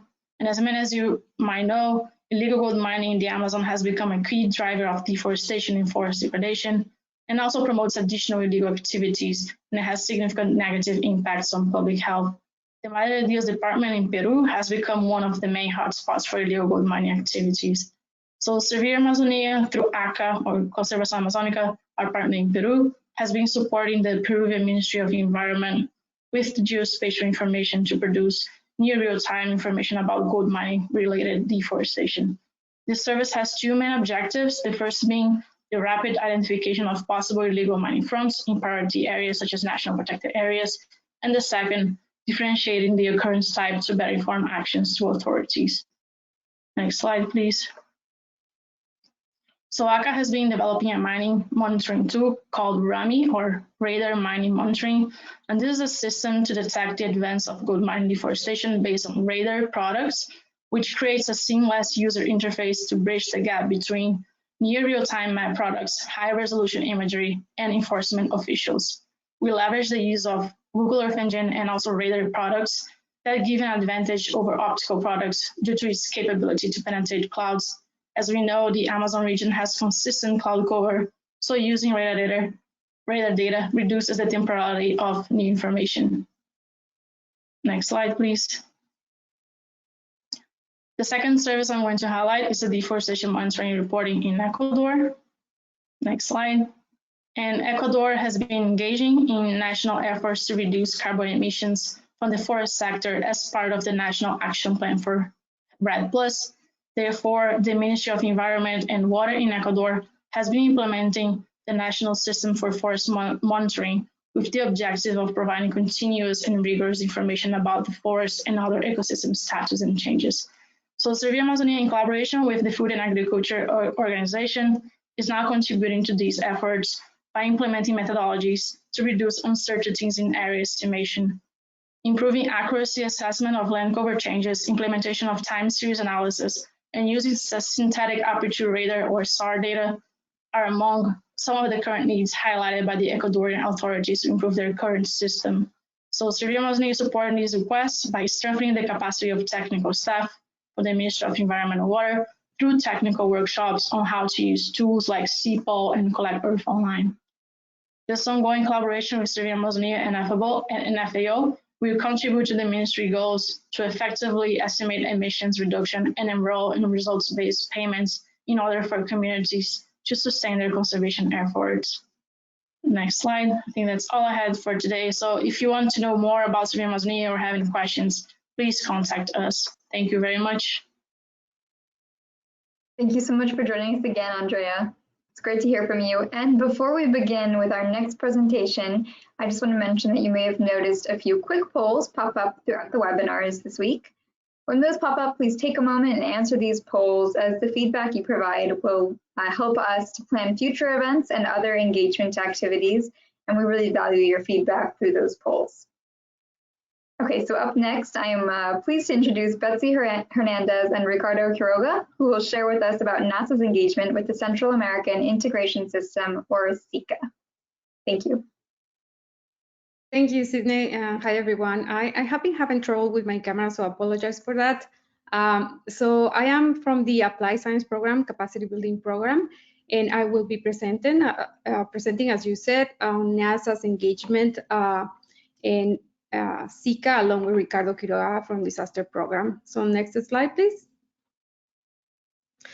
So as a reminder, SECA in Spanish stands for the Central America Integration System, and also to give you some background on how NASA has been engaging with SECA. So in March of last year, at the Earth Science Division level, NASA signed a joint statement with SECA regarding collaboration in areas of research and applications with the specific priorities. Also, in support of the NASA-SECA joint statement early this year, the World Bank signed an agreement with SECA to support the joint statement implementation. So next slide, please. So to provide additional context, we should note that SECA's geographic domain includes the 7 Central America countries plus Dominican Republic, and it has a number of specialized subsecretariats whose focus areas are similar to the focus areas of the Applied Science program and the Research and Analysis program. So for instance, there is a subsecretariat dedicated to agriculture and food security, and another one dedicated to monitoring water resources, the weather and the climate. Next slide, please. So with the signing of the joint statement, one of the things that NASA has brought to the table are a number of existing efforts in the region. So for instance, on the Research and Analysis program, there are data from UAVSAR mission across the region that has been contributing to the research on mangroves, which is very relevant for the region. And under the Applied Science program, there are currently 6 projects focused on or including Central America, such as ongoing projects focusing on helping the government of Belize to address implementation of SDG 14, life below water, using NASA data. Next slide, please. So also following the signing of the joint statement, the Applied Science program, capacity building program, through its various elements, has also provided additional support to SICA. For instance, last year across 2 terms, there were 8 developed projects, which cover all 8 SICA member states. One project shown here, for instance, provided for support for using SAR imagery to map flooding, which has occurred in El Salvador and Guatemala. In addition, SERVIR also provided direct support to some specific SICA requests, including coordination webinars to bring SICA technical specialists up to speed on NASA Earth data offerings. Also, 2 of the AmeriGeo projects included SICA countries. So next slide, please. So continuing the topic, we also like to mention that SICA recently developed a report highlighting all that has been done in the first year since the signing of the joint statement. We have been able to organize some 70 webinars, which have focused on raising awareness about Earth observation data, ongoing NASA efforts in the region, or also skills building, and those webinars have reached 1,500 participants, and also leveraging SERVIR's strong ties to the Google Earth Engine team. SICA also being able to leverage some private sector resources in the form of Google Earth Engine resources. And SICA specialists are also looking at how to take advantage of offerings from, for example, Planet. Next slide, please. So in terms of what is next for continuing engaging with SICA, we are currently in the process of deep dive discussions involving NASA, SICA, and World Bank, and addressing 4 priority topics for the region, including disaster management, the blue and green economy, water resources, and agriculture and food security. Through those deep dive discussions, we are identifying more specific areas of collaborations and needs for capacity building activities. We are also exploring how SERVIR Central America Hub might be set up as well. So now let me turn it over to Ricardo, and thank you so much.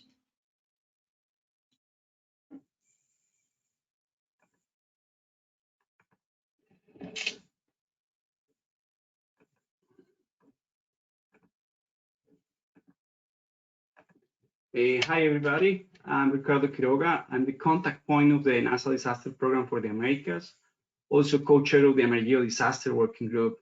I'm going to show some examples about how NASA cooperation is supporting Central America.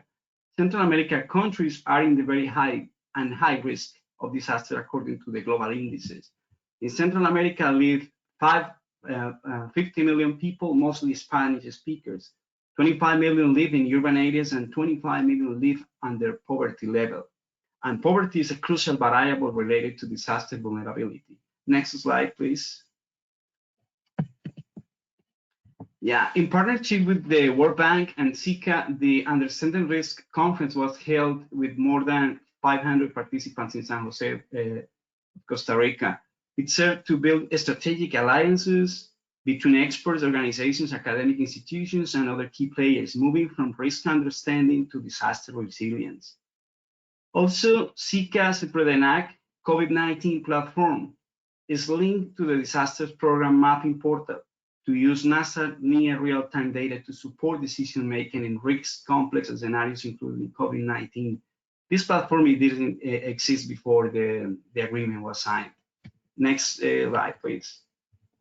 Yeah, in order to work on priority one of the Sendai framework to understand the risk, in agreement with the Central American Coordination for Disaster Prevention, CEPREDENAC, Costa Rica, the government of Guatemala City, the Guatemala City, AmeriGeo, NASA, UNDRR, Guatemala City Multi-Risk Analysis.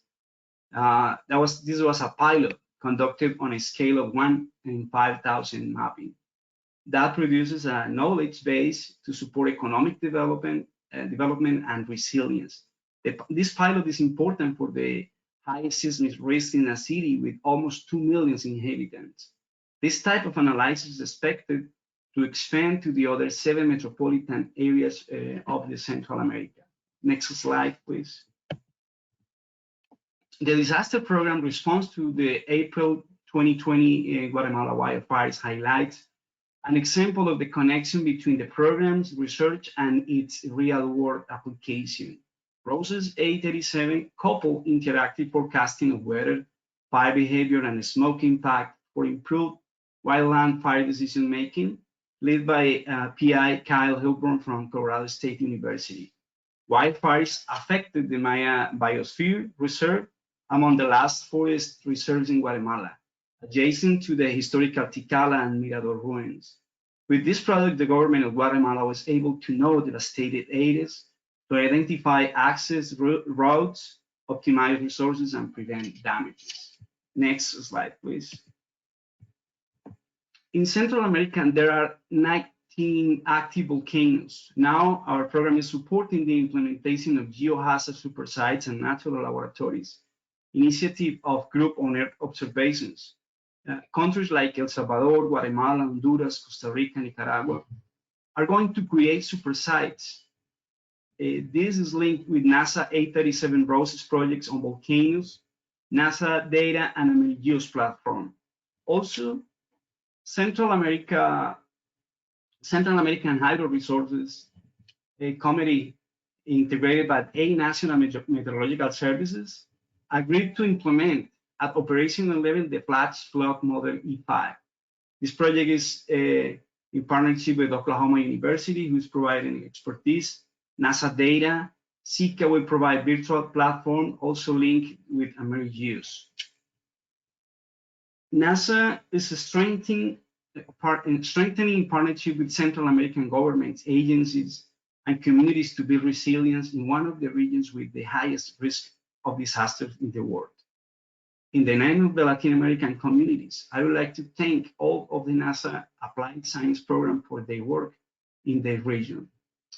Thank you all for the attention. Thank you very much.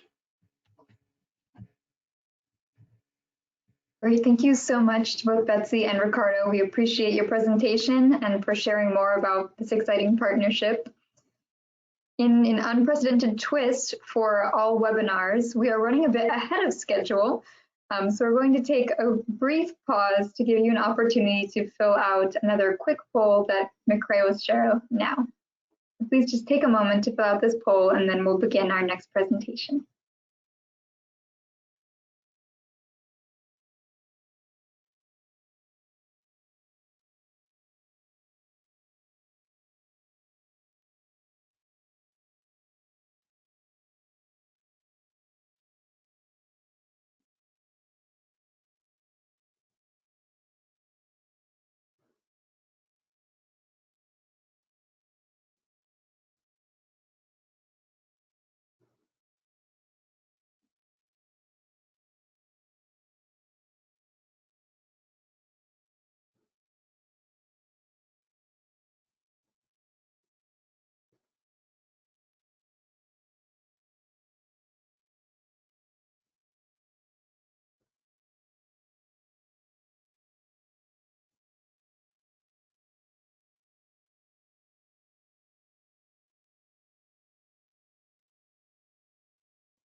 All right, thank you to everybody that participated in our quick poll. We're gonna go ahead and keep moving along. So to close out our presentations today, please welcome Dr. Bethany Mabey, who is Deputy Director of the Valuables Consortium. Thank you for joining us. Thanks so much for the kind introduction. I am really delighted to be here today to speak with you about the Valuables Consortium. And I want to begin by thanking the Applied Sciences team for hosting us today. And next slide, please. I'll start briefly by introducing Valuables. For those of you who are not familiar with the consortium, we are working to measure and communicate how satellite information benefits people and the environment when we use it to make decisions. So Valuables is a 5-year cooperative agreement between Resources for the Future and NASA. We're currently in our 4th year. And RFF, for those of you who are not familiar with us, we are a nonpartisan, nonprofit research organization based here in Washington, D.C. And we actually bring together the world's largest community of PhD economists who are focused on environmental and natural resource issues. So there are a few things that I'd like to highlight for you about Valuables that make us particularly unique. So the first is that we are a large multi-year effort to quantify the socioeconomic benefits of Earth observations. So our focus on measurement is one of the things that distinguishes our work from some of the other important efforts underway to document how Earth observations are used. And in particular, we are interested in quantifying what we call socioeconomically meaningful benefits. So by this, we mean things that matter to people or to the environment. So these are things like lives saved, percent increase in profits, acres of forest conserved, or percent increase in crop yields, for example. So we are not focused on things like peer-reviewed publications or an improved understanding of a natural or physical system. While these things are certainly important, we don't define them as having socioeconomically meaningful benefits in and of themselves. Next slide, please. So Valuables conducts 2 main types of activities. So first, we are producing new case studies, which we call impact assessments. So these are microeconomic studies that provide quantitative estimates of the value of using satellite information in specific decision-making contexts. So they really have 2 key components.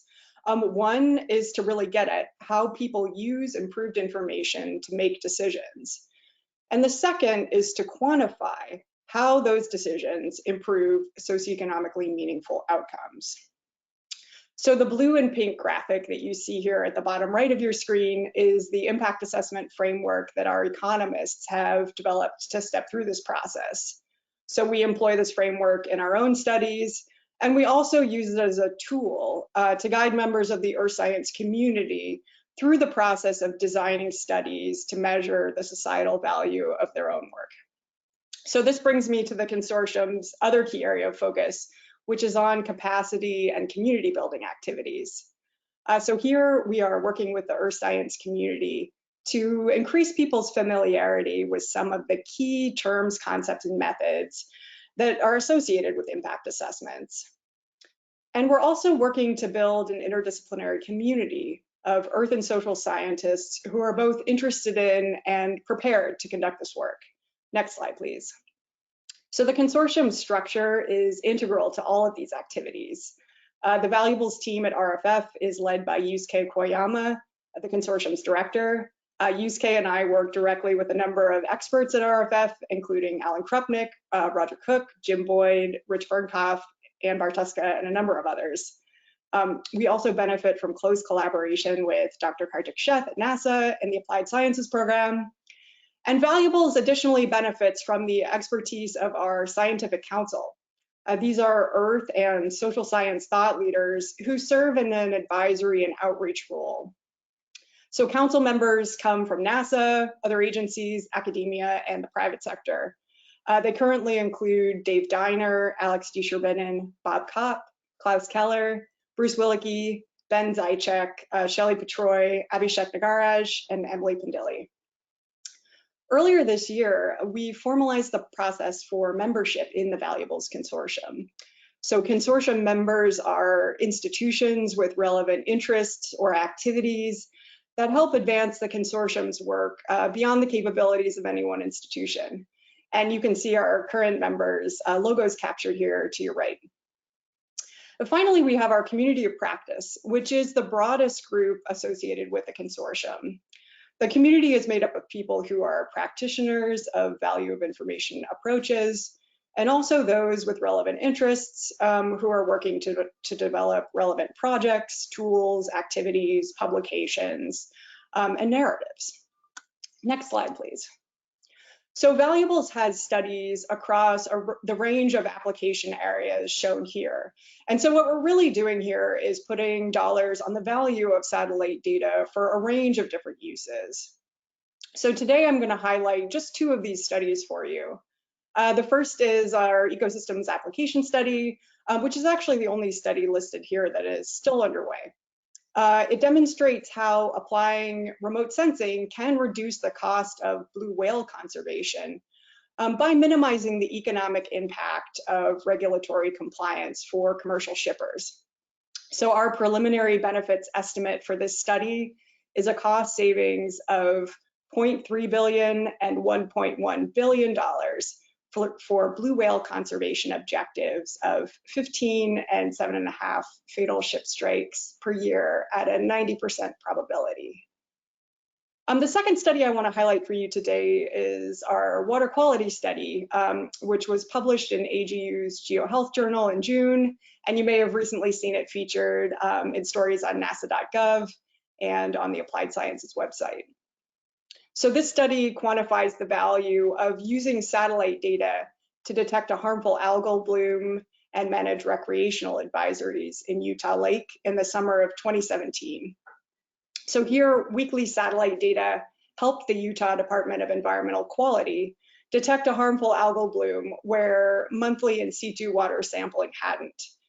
As a result, the DEQ was able to warn visitors not to swim or boat in the lake and close parts of it. These actions reduced people's exposure to the algae's toxins, which resulted in fewer cases of gastrointestinal illness. So this saved the community about $370,000 in healthcare costs. Next slide, please. In June, Valuables announced the winners of our recent grant competition. We received submissions from 41 teams. Following a 2-round proposal process with an external peer review, we funded 3 teams of researchers representing 14 different institutions. Sonia Aziz at Moravian College is leading a field experiment to quantify the benefits of using a satellite data-driven early warning system for cholera in Bangladesh.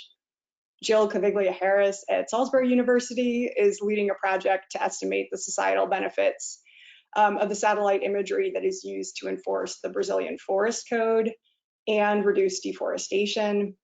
And Steve Newbold at the University of Wyoming is leading a project focused on valuing satellite data for harmful algal bloom early warning systems. Valuables is also conducting additional impact assessments in 2020 and 2021, and these projects are co-designed with the scientific community or include significant community involvement. Next slide, please.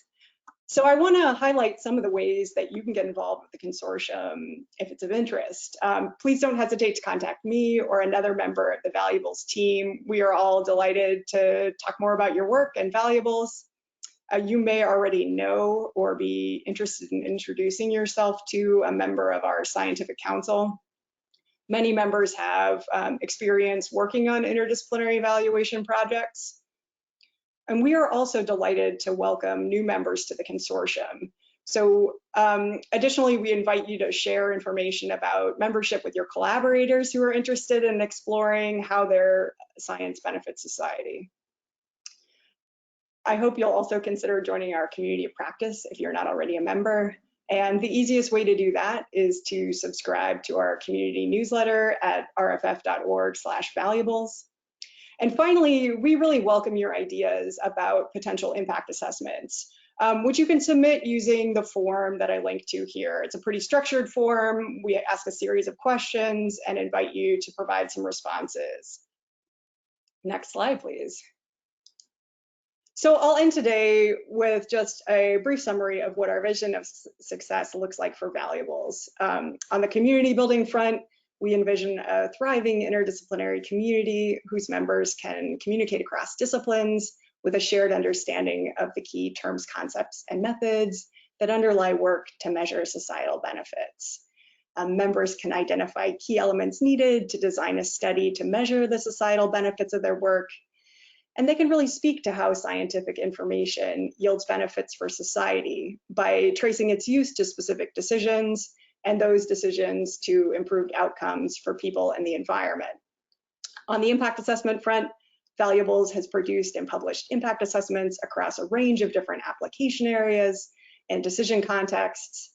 And these studies, together with our framework and tools, really advance narratives about how Earth observations generate benefits for society. So thanks very much. I look forward to connecting with you in the breakout session. Great, thank you so much, Bethany, for sharing your team's work and for sharing how we can connect. And I'd like to extend a huge thank you to all of our excellent presenters today. I certainly learned a lot, and I hope that everyone watching did as well. I hope you will join our presenters in the breakout rooms starting at 2:15 p.m. Eastern Time today for further discussion and an opportunity to ask any questions you may have. You can find links to those breakout rooms on the event website or in the handouts section here on GoToWebinar. So we're going to take one more moment to put up another poll for you guys real quick before we move on to our closing remarks today.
All right, thank you everyone for contributing to our poll. For our closing remarks today, it is my absolute pleasure to introduce Jack Kay, Associate Director for Research in the Earth Science Division. Thank you for joining us today.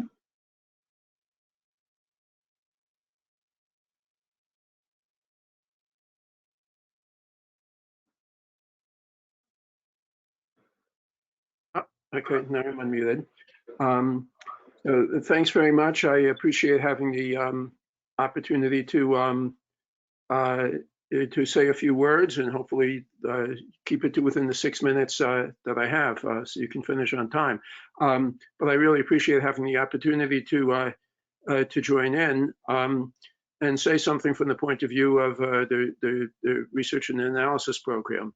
I'm sure, as you all know, that at NASA, we really are privileged compared to a lot of the other space agencies that we deal with to be an end-to-end organization that can start with technology, build and fly satellites and airborne campaigns, do the research, and do the applications. And that ability to be end-to-end is something really that a lot of the partner agencies don't have. We also have a certain amount of freedom just based on the fact that as an agency, we don't regulate, we don't make policy, we don't manage a lot of resources other than our programs and our centers. So that means that we have the ability to work with anyone who has the potential to benefit from what we do, whether it's science or applications, and to provide information objectively, because there's no question about what it is that we're trying to to do. And in the course of doing that, that means that we can do really good science and work collectively to make sure that that science is as useful as and broadly as possible.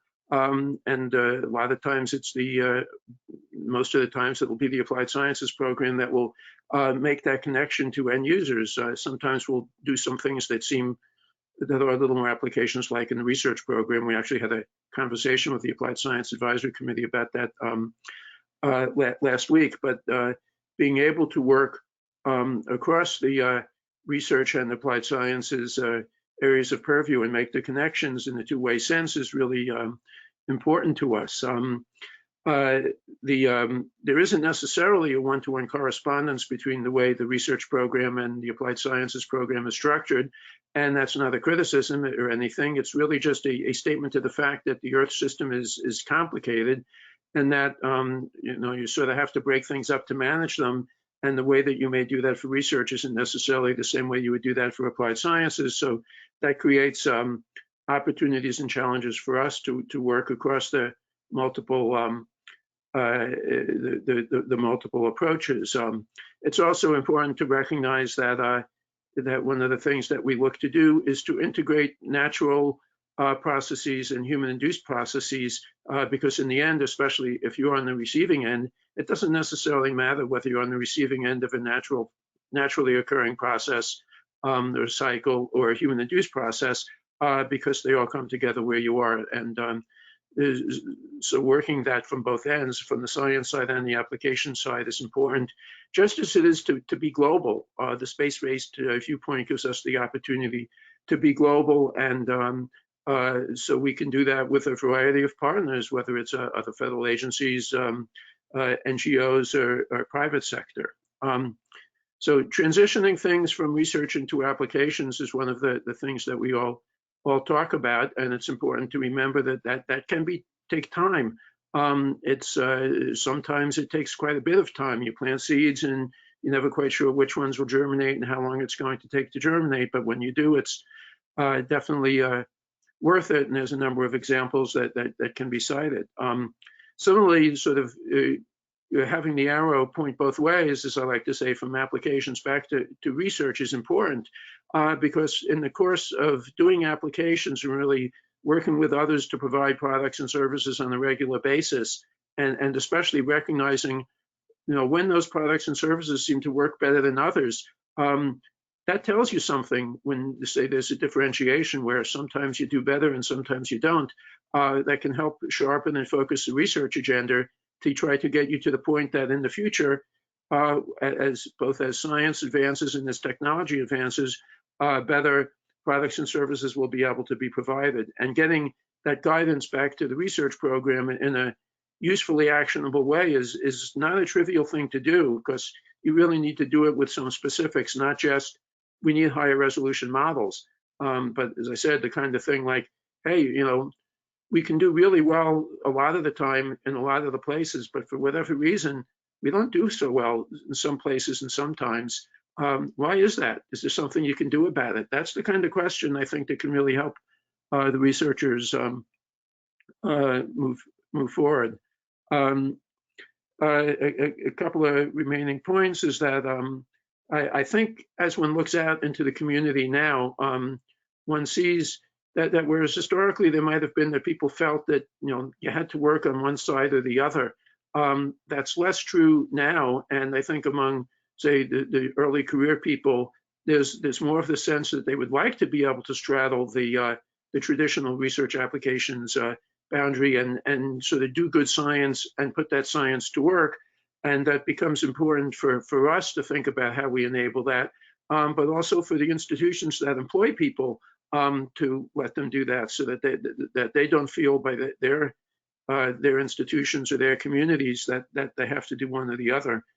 And finally, I think it's important that when we document stories about how we've been able to sort of start at the beginning, develop approaches, and turn them into useful products and services, whether we do that ourselves or more typically integrating with partners, to tell the whole story in an end-to-end sense, and not to just focus on one part of it or the other part, because in the end, It's what we can accomplish together. And frankly, from the point of view of, I think a lot of the community, you get further away from Washington, and they don't necessarily understand the difference between the different parts of NASA, or to the extent that we work with, say, interagency partners, us and others. So make sure that the stories that we tell are end-to-end stories that document what we've been able to accomplish collectively. So I think that's all I wanted to say. I'm glad that I'm able to participate a little bit. Very much appreciate the opportunity and look forward to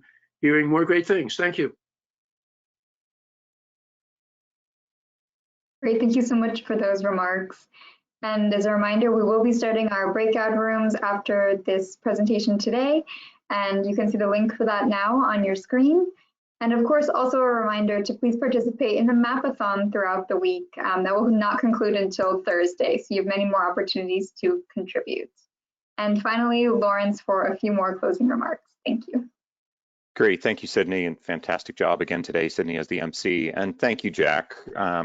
For those of you who don't know Jack Kay, he has been a long supporter of Earth system science and really advancing the research of the Earth system. And he's been a strong supporter of applications, as you just heard. He's got a great saying that he has often said. I was surprised he didn't say it today. He said, "Earth science isn't just interesting, it's important." And I really, again, I resonate with what he said. And so again, thank you, Jack. So everyone today, great work, everyone. We heard from 11 talks overall. At one point, we had over 270 attendees on the call. We heard about dozens of types of different Earth observations. And from Bethany's talk, we've learned that we've got over $1.5 billion worth of value from some of the activities that we've been doing. So that's a pretty nice return. As Sydney mentioned, a reminder about the Mapathon as well as the breakout sessions that are coming up. There's information on the website, as well as there's also information in the handout section here on GoToWebinar.